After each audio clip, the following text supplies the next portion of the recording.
Il y a un instrument que j'ai toujours voulu apprendre, c'est la batterie. J'ai toujours trouvé ça super cool. C'est physique, c'est énergique et surtout ça a l'air vraiment plaisant à jouer. Le problème, c'est que comme beaucoup de gens, je n'ai jamais vraiment pris le temps de m'y mettre, alors je me suis lancé un défi, apprendre la batterie pendant 30 jours. Pendant un mois complet, je vais pratiquer régulièrement, partir de zéro, faire des erreurs, progresser, enfin du moins je l'espère, et surtout vous partager tout ça sans filtre. Donc dans cette vidéo, je vais vous documenter les 30 premiers jours de mon apprentissage de la batterie, ce que j'apprends, ce qui me bloque, et surtout ce que ça fait réellement de commencer un instrument à l'âge adulte. Allez, c'est parti.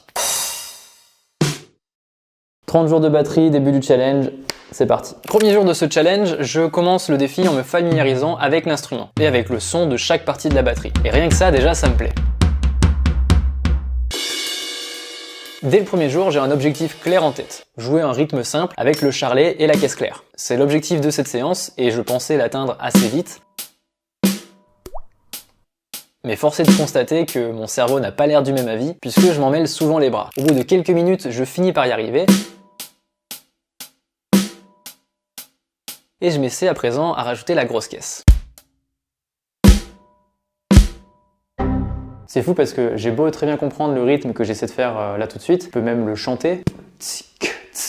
Et bien, mon corps ne veut pas le faire, j'arrive pas à le faire. Allez, ça ira pour aujourd'hui. Troisième jour d'apprentissage, hier je me suis remis sur ce premier groove et surprise, la nuit a porté ses fruits parce que j'y arrive maintenant beaucoup mieux. Ça je l'ai déjà vu des centaines de fois dans ma pratique du piano, quand je travaille un passage difficile, que je galère, puis que je vais dormir, le lendemain en général j'y arrive beaucoup mieux. Bon, on ne peut pas dire que ça sonne bien pour l'instant, mais au moins la grosse caisse, la caisse claire et le charlet sont rythmiquement positionnés dans le bon ordre. Après, il y a toujours des problèmes de tempo, de volume, de synchronisation, et particulièrement sur la grosse caisse. En fait, ce qui me gêne sur la grosse caisse, c'est l'intervalle de temps entre le moment où j'appuie avec mon pied sur la pédale et le moment où la batte de cette grosse boule tape la peau de la grosse caisse. Il y a toujours un intervalle de temps, le temps que la batte parcourt tout ce trajet-là. Donc quand je veux que ça tombe bien sur le temps, il faut que j'anticipe et que j'appuie un petit peu plus tôt avec mon pied pour que ça finisse par taper au bon moment. Et pour le moment, j'y arrive pas, je joue vraiment le pied un peu comme si je tapais du pied sur le sol, mais c'est pas comme ça qu'il faut faire. Du coup, les éléments, je les ai dans le bon ordre, mais la grosse caisse, j'arrive pas encore à bien la caler, elle est toujours un petit peu en décalé. Bon, si au niveau des pieds, c'est pas encore ça, au niveau des mains, j'ai moins de problèmes de coordination, j'arrive mieux à dissocier les deux mains. Je pense que la pratique du piano doit vraiment bien m'aider pour arriver à dissocier les deux mains.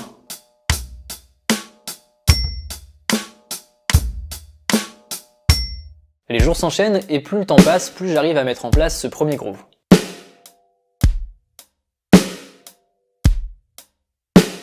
Je travaille en parallèle des exercices de coordination, par exemple avec une alternance pied droit, main gauche, main droite.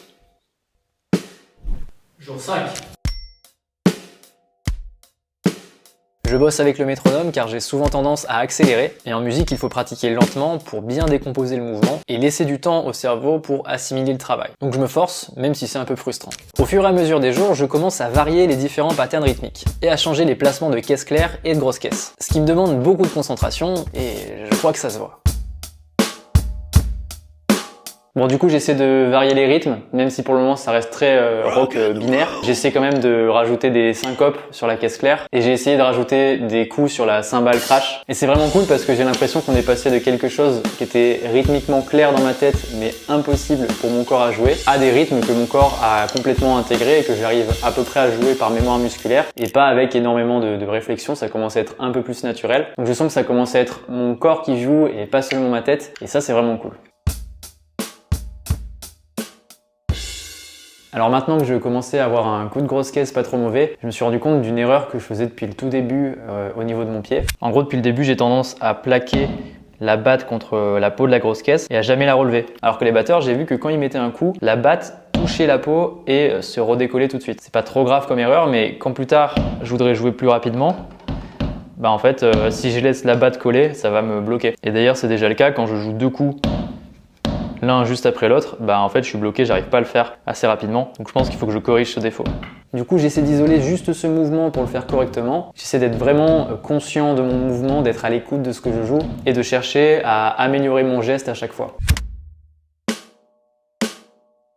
C'est l'occasion ici d'aborder un concept d'apprentissage qui s'appelle la pratique délibérée. Avec la pratique délibérée, plutôt que de chercher à répéter machinalement un mouvement en espérant devenir meilleur par magie, on cherche consciemment à améliorer chaque geste. En gros, faire des répétitions de qualité en se concentrant à 100% sur ce que l'on fait. Et ça vaut pour tout instrument. C'est ce que j'enseigne au piano et là je l'applique à la batterie, mais ça marche aussi pour n'importe quel apprentissage. Isoler chaque élément, le travailler spécifiquement et chercher à ce que chaque répétition soit un peu meilleure que la précédente. C'est comme ça qu'on progresse vraiment. En parallèle de tout ça, je travaille sur un petit morceau en version facile, Californication, et c'est vraiment un petit kiff de commencer à rentrer un morceau, même si c'est dans une version facile.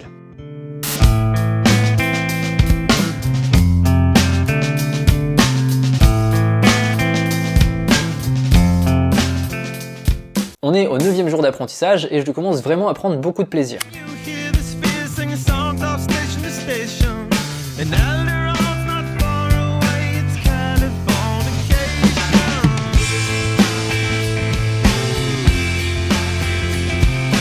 Mon corps commence à s'exprimer pleinement, je suis moins cérébral quand je joue, et pour comparer avec mon premier instrument, je trouve que le piano c'est super pour exprimer ses émotions, se perdre dans ses pensées et ne plus voir le temps passer, et la batterie c'est à la limite du sport, c'est plus un instrument qui va défouler, parfois un peu trop d'ailleurs, à tel point que j'en perds un peu le contrôle.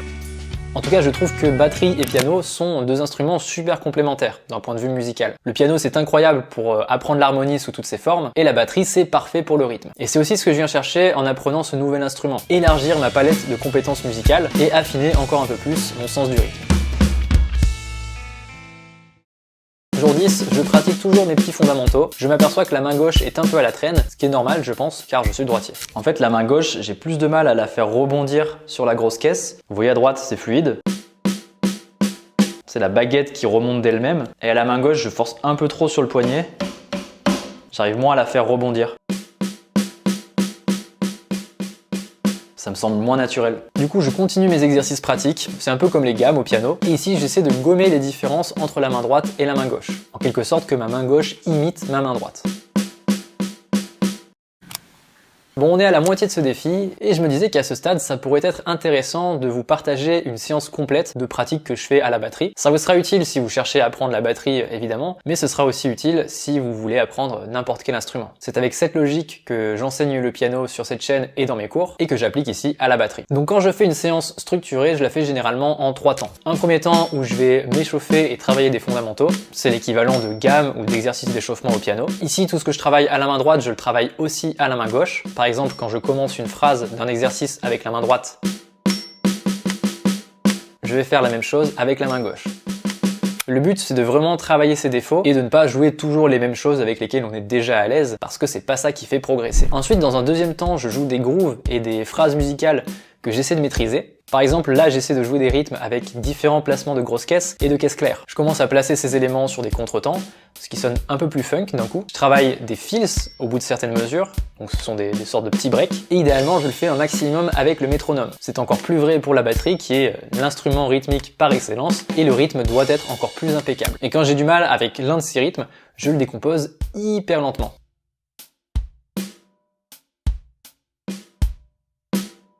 En fait, ce qui me perturbe encore un petit peu, c'est que j'avais pris l'habitude au piano de marquer les temps forts avec le pied. Et là, je peux pas le faire parce que sinon, je joue la grosse caisse en même temps et c'est pas ce qu'on veut. Du coup, ça vient complètement changer ma manière de ressentir le rythme corporellement. Surtout que des fois, il y a des coups de grosse caisse qui sont sur des contretemps ou des quarts de temps. Et ça me perturbe vachement de devoir mettre des coups de grosse caisse sur des quarts de temps, c'est pas du tout intuitif. Bon, revenons à notre pratique. Une fois que j'ai pratiqué ces 2 premières phases, en général, je travaille en morceaux où je fais de l'improvisation libre.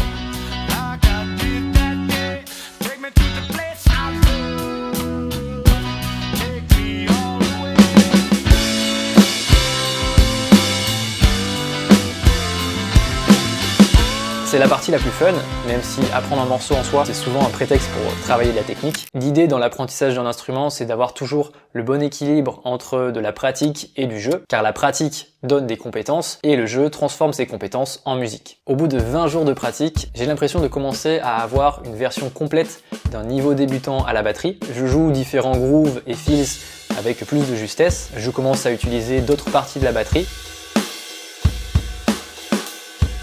Je commence d'ailleurs à jouer d'autres grooves plus avancés, j'écoute les batteurs des groupes que j'aime bien et j'essaie de reproduire leur rythme.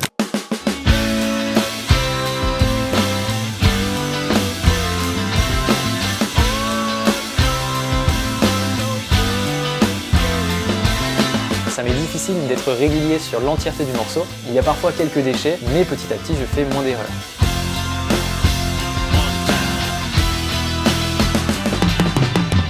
L'avantage de se filmer, c'est qu'ensuite on peut vraiment voir ses défauts. Là, je peux voir que j'ai plutôt tendance à accélérer sur les parties simples, donc c'est quelque chose que je dois travailler. Peu importe votre instrument, je vous encourage vraiment à le faire, à vous filmer, ça fait vraiment progresser.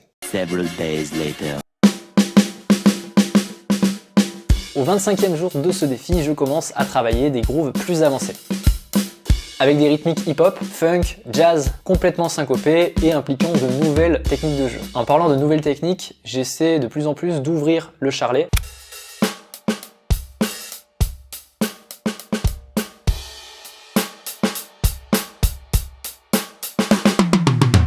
Et j'apprivoise une nouvelle technique de caisse claire.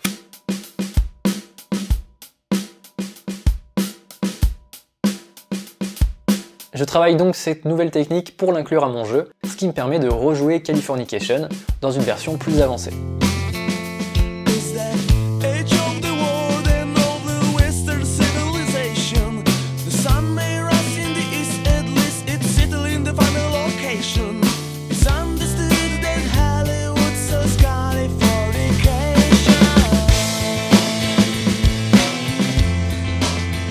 Pour finir ce défi, je me suis dit que ce serait sympa de jouer un petit duo avec moi-même en piano-batterie, maintenant que je joue des deux instruments. Donc c'est parti.